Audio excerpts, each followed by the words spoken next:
mund të rrim dhe të flasim gjithë ditën dhe gjithë natën, po një gjë jemi dakord gjithë që ajo që ne pritëm nga kjo reformë drejtësi nuk ka ndodhur. Nuk ka ndodhur dhe nuk do të ndodhë. Dhe unë, nuk e di. Më fal, unë kam 8 vjetë që e them, kam qenë një nga në cilësinë time të më pashme, pra si avokate e popullit, kam 8 vjetë që e them që kjo reformë nuk do na sjellë një drejtësi më të mirë përpara 15 viteve. Nëse çdo gjë shkon mirë, kam thënë atëherë, mbas 15 viteve do ja dalim ta kuptojmë nëse kemi bërë vërtet mirë. Mirë është ta kuptojnë dhe këta gjykatësit atëherë që nuk mund të kërkojnë kaq para në momentin që nuk performojnë kaq mirë.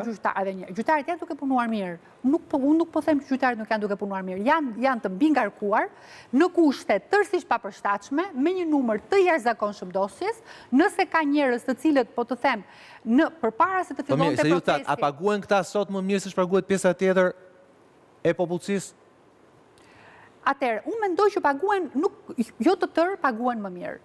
Në Këshilli Lart Gjyqësor, që është së bashku me gjyqtarët në këtë dhe ka mbështetur qëndrimin e gjyqtarëve, pra kreu i pushtetit tjetër, i pushtetit gjyqësor, qeverisja e gjyqësorit, ka në mënyrë specifike ka thënë, ka një anomali të paparë, gjyqtarët marrin më pak lek se administrata jonë. Për shkak të kësaj reformës që u bë, ka gjyqtarë që paguhen më pak se punonjës të administratës së Këshillit të Lartë Gjyqësor. Këtë deklaratë dëgjova nga përfaqësuesja e Këshillit të Lartë Gjyqësor në seancën gjyqësore. Unë dua vetëm t'ju them një gjë. Rroga më e vogël e një gjyqtari në gjykatë të shkallës parë, dhe kjo është masa më e madhe e gjyqtarëve, se ne gjyqtarët i kemi të gjithë të rinj në shkallën të parë, pa me shumë pak eksperiencë, është 213.000 lek. Rroga më e vogël, a? Më e vogla. 213.000. Pra, kjo është rroga më e vogël. Rroga më e lartë e një gjyqtari në shkallë të parë, neto flasim, është 268.000. Pra, kur ke bërë 25 vjetë karrierë. Përsëri, nuk po flasim për paga. Këto paga janë edhe paga të cilat mund të kenë sekretar përgjithshëm dhe antar entesh të tjera, njerëz të tjerë plot nga këto paga. Diferenca midis gjyqtarëve të shkallës parë dhe gjyqtarëve të gjykatës së lartë nuk është shumë e madhe. Gjyqtarët e apelit në mesataren e tyre, edhe ata, se prandaj i kam nxjerrë shifrat dhe i kam në mënyrë specifike, gjyqtarët e apelit, qoftë civil, qoftë administrativ, maksimumi gjyqtari më i vjetër. Një pyetje me që jeni shumë saktë shifra. Ju thatë rroga më e ulët është 218. 213. Me shtesën që kërkohet nga padia, sa shkon rroga aty? Edhe 70.000 lekë më shumë. 280 të themi. 280.000 lekë. Dhe rroga më e lartë sa shkon? Tani, edhe rroga me të njëjtën shtesë kam. Pa le të themi Gjykatësi Suprem i Shqipërisë, sa i shkon rroga? Jo, edhe këtu kemi një problematik, sepse personi që paguhet më shumë është kryetari i gjykatës së apelit të posaçëm, të GKK-s, dhe jo kryetari i gjykatës lartë. Kryetari i gjykatës lartë pagën. Pra këta duan të referohen kryetarit të apelit GKK-s? Jo. Këta nuk duan të referohen, këta thonë se cili ka pagën e vetë, sepse apeli GKK-s ka për vështirësi të posaçme një element tjetër shtesë. Merr një shtesë sepse po merret me krimin organizuar dhe edhe sot, edhe gjyqtarët e shkallës parë dhe gjyqtarët e apelit të gjykatës së posaçme marrin më shumë lekë se antarët e gjykatës lartë. Kurse gjykata e lartë nuk merret me krimin organizuar, sepse këto vendimet e gjykatës së apelit shkojnë direkt edhe në gjykatën europiane. Po shkojnë, po edhe në gjykatën e lartë. Patjetër që shkojnë. Po nuk kanë. Dhe ato referenca që më thatë janë të pasakta, sepse nëse do t'i referojmë Italisë, sa po e konfirmam, referencat ndërkombëtare.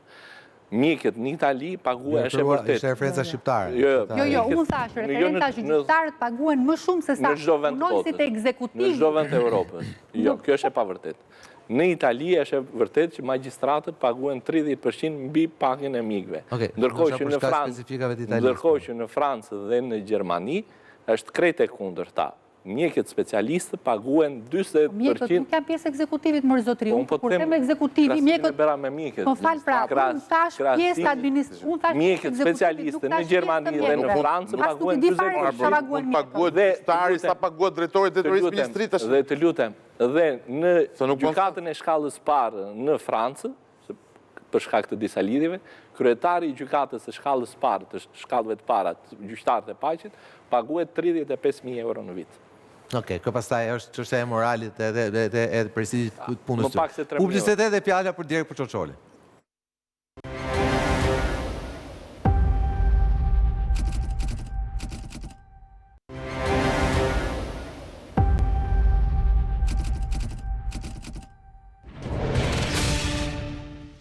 Mirë, rikthehemi në minutat e fundit. Çoçoli, ndjesë edhe në për fjalën. Jo, të lutem zoti Balla, faleminderit që më dhe fjalën se në respekt edhe të ftuar nderuar të panelit tënd, nuk doja të ndërhyrje drejt për së drejtë. U fol për dy gjëra që gjykoj se prap jemi ke morali publik. Çfarë është e para? E para është raporti mes pagës mesatare të 800 që son të nderuar të magjistratëve dhe pagës mesatare në shtetin tonë. Po të shikojmë të njëjtin raport në Serbi, në Maqedoninë e Veriut, në Malë të Zi, pra në vendet krahasueshme me ne, me fuqinë blerëse, edhe në Kosovë, raporti shumë i ulët atje.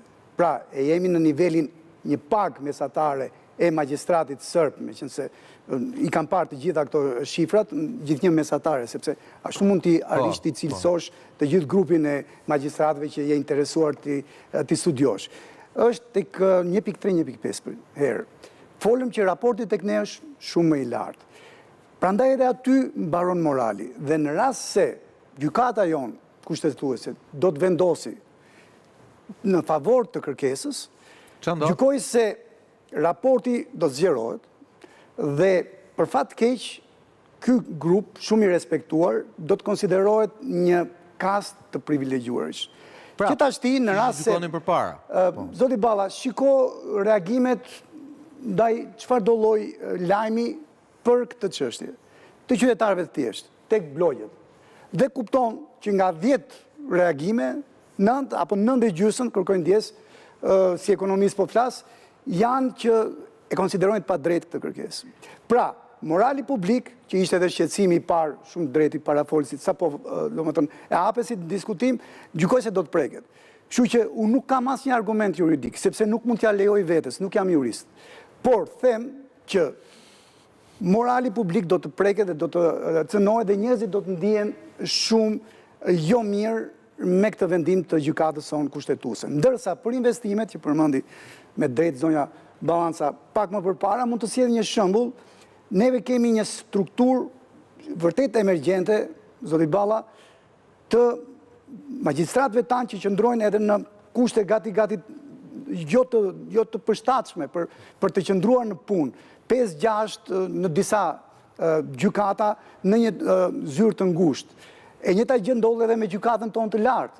Dhe di që tani është një projekt që për interesin publik do të merret nga privati dhe krahas disa kullave të privatit do të ndërtohet. Do na bëjnë dhe gjykatat. Për te ironisë apo për te ironisë do të fitohen 7.800 metra katror, shumë të vlefshme për një gjykatë të rëndësishme të vendit tonë. Në nivel të investive mund të them edhe këtë. Çdo vit në shoh do jetë një ndërtesë tërësisht e re, nuk do të jetë as kati parë, as kati dytë, as nënvesi, do të jetë një ndërtesë e dedikuar vetëm për gjykatën tonë të lartë. Dhe urojmë që me projektin e miratuar, zoti Balla, të mund të realizohet brenda 3-4 viteve, sepse vërtet janë në gjendje të vështirë. Për te ironisë zotërisë që ka edhe një propozim, po të mbaroj edhe pastaj 30 sekondat e fundit. Pra, investimet janë të tilla të rritura 8, 9, 10% edhe në këto vite që ndodhi ajo diferenca. Mos harrojmë, sot që flasin 282 milion euro do t'jepen për strukturën e drejtësisë sonë të re. Dhe mes këtyre të mos harrojmë sërish, paratë dhe shpenzimet për pagat janë, zoti Balla, mbi 75%. Po pra, po se nuk ka si që tjetër, çdo institucion paga janë. Investimet themelore në shtim të mjediseve të punës, që është e domosdoshme, kanë filluar të vinë. Po gjithçka në kufitet të mundrës. Do me thënë, unë kam një propozim, t'ja propozim dhe kryeministit dhe shoqatës gjyqtarëve, që këto 30 milion euro që gjyqtarët i kërkojnë si paga, t'ja bëjnë dhurat kryeministit bëjt ca godina gjykatas të reja, se kryeministit nuk ka ku t'i gjetë 37 milion euro për ndërtuar ca godina gjykatash. Vetëm godina dhe gjykatave. Ky është absurditeti, që temi një dy gjëra për qytetarët. Sot që flasim, gjykata apelit nuk ka ku të bëjë gjyqje, se ka vetëm 6 salla me 32 gjyqtarë. Nuk ka ku të bëjë gjyqje. Nuk po flasim për gjykatë administrative që është një labirint ku ti për të futur, ke salla ku bën mbledhje gjyqtari, duhet kalosh shumë, do duhet filli Arianës për ta gjetur ku është salla e gjyqtarit. Dhe kjo është gjykatë administrative. Të nuk flasim për gjykatën kushtetuese, ku salla e gjykatës kushtetuese, më e vogël se studio jote zotëri. Disa herë disa herë më e vogël se studio jote. Paneli jote është kjo logo, kjo tabloj që është shumë e madhe në raport me sallën e gjykatës kushtetuese, është më e ngushtë. Aq e ngushtë është sa gjithë gjyqtarët rrinë në 2 metra distancë nga njëri tjetri. Sallat e gjykatës. Dhe kjo nuk po flasë për gjykatën e lartë. Nga 2 metra të larta duhet të shohësh gjyqtarët. Edhe një herë, efekti financiar 38.9 milion euro që nuk ishte për llogaritur, do ishte mirë në seriozitetin e kërkesës së dy shoqatave përfaqësuese të magjistratëve tanë nderuar, zoti Balla, nuk është diçka e vogël për buxhetin tonë të shtetit. Për te ironisë dhe për te edhe dhuratave që janë të pa imagjinueshme sepse nuk arrin dot. Ekonomia është arti i sëmundurës. Dhe 38 milion euro, nëse shkojnë tek fondi i pensionistëve janë të mirëpritura. Nëse shkojnë që neve ta kemi nivelin e pabarazisë mes pagës mesatare të 282.000 punojësve tanë të administratës shtetërore dhe 800 magjistratëve tanë të nderuar, nga 3.5 që e kemi tani, ta çojmë në 4.2, 4.5, unë gjykoj se këtu kemi të bëjmë me një shkelje të moralit publik. Është më e moralshme të kemi 282.000 punonjës administratës publike. Se vetëm 417 janë. Në kufit e sëmundurës, e një herë të mos harrojmë, ekonomia është në kufit e sëmundurës. Jo, janë 417. Magjistratët janë me shumë të drejtë të menduar që pse ne u trajtuam me parat e vjetra para 2019-ës.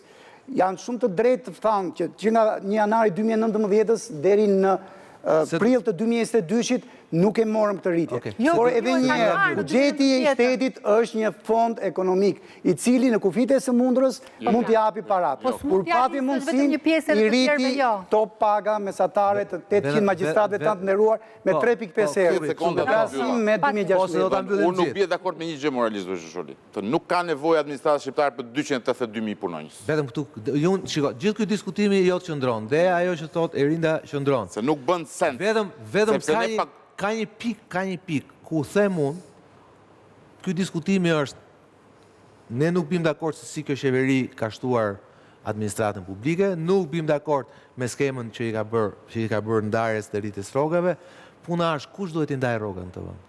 Qeveria, gjithmonë. Por nuk e ka të pakufizuar, nuk e ka kompetencën të pakufizuar, përsa kohë që në kushtetut, po, se ka të pakufizuar. Sistemi demokratik është check and balances, kontrolët e ekuilibra, paga, por në momentin që ke dhënë, pra ti menaxhoj, po me kushte, janë të shkruar në kushtetut. Dakord, me kushte, jo në pakufizuar, në vizavi një kushtet tjetër. Mundi thotë qeverisë ndryshon ligjin. I ndan me ligj. Po pra këtë do t'i thotë, interpretimin që ti ke bërë. Nuk është kërkesa e shoqatës. 138, shoqata këtë thotë. Po këtë thotë shoqata më. Që ky ligj thotë vjen në kundërshtim. Vjen në kundërshtim me 138 kushtetutës që ka thënë sa është kufiri i ekzekutivit vizavi gjyqtarëve.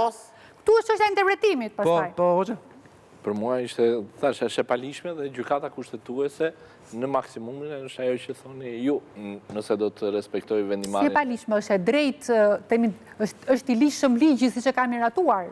Ligji është në përputhje me kushtetutën, ka 1000 udhëzime të cilat gjykata administrative i ka aty dhe nuk i ka çuar për kontrollin si detaj në gjykatë kushtetuese. Pse duhet i ngatrojmë njërin me tjetrën, se nuk e kuptoj, ne po flasim që po si t'ja bëjmë tani. Janë të njëjtët njerëz që kërkojnë, sepse kur vjen puna për veten tënde, nuk mund të kërkosh zbatim rigoros të ligjit për aq kohë sa e ke detyrë funksionale. A ke detyrë funksionale që të zbatosh ligjin njësoj për të tjerët. Të gjithë qytetarët janë të barabartë përpara ligjit. Po janë qytetarët barabartë para ligjit. Kush bëri një kërkesë gjykatë kushtetuese dhe nuk ja mori parasysh? Kush vajte në një gjykatë se përveç gjykimit incidental ka dhe mënyra tjera për të shpallur antikushtetueshmërinë e ligjeve. A nuk mund t'i kërkojmë gjyqtarëve përveç gjithë peshës që ka edhe gjykatën? Shkosh drejt për së drejtin në gjykatën kushtetuese. Kur bëhesh me pag mesatare 5 herë më shumë se mesatarja e punonjësve. Mund të shkosh të lobosh të ambushësh mendjen avokatit, ai do të bëjë nga ato kërkesa. Edhe në këtë mënyrë ka përdorur një rrugë për të vajtur. Shumë i barabartë. Faleminderit Erinda, faleminderit Erzar, faleminderit Fatos, faleminderit Arper Hoxha për praninë në këtë debat, i cili sigurisht nuk mbaron këtu, por padyshim ndoshta ajo që bën Malezi, edhe ato të rrugës integrimit janë, po presidenti i Malezi tha nuk do të rrisim rrogat, pasi do të gjykoheni nga performanca. Pastaj te kjo pika, se si gjykohet performanca, këtu pastaj hapet një debat këtë. Faleminderit edhe një herë. Risori kthehet nesër në orën 8. Deri atëherë nga Sokot Balla, natën e mirë. Deklarata jo vetëm që ishte drejt për drejt, por gjua ishte e papërshtatshme në raport me pozicionin që ata mbajnë.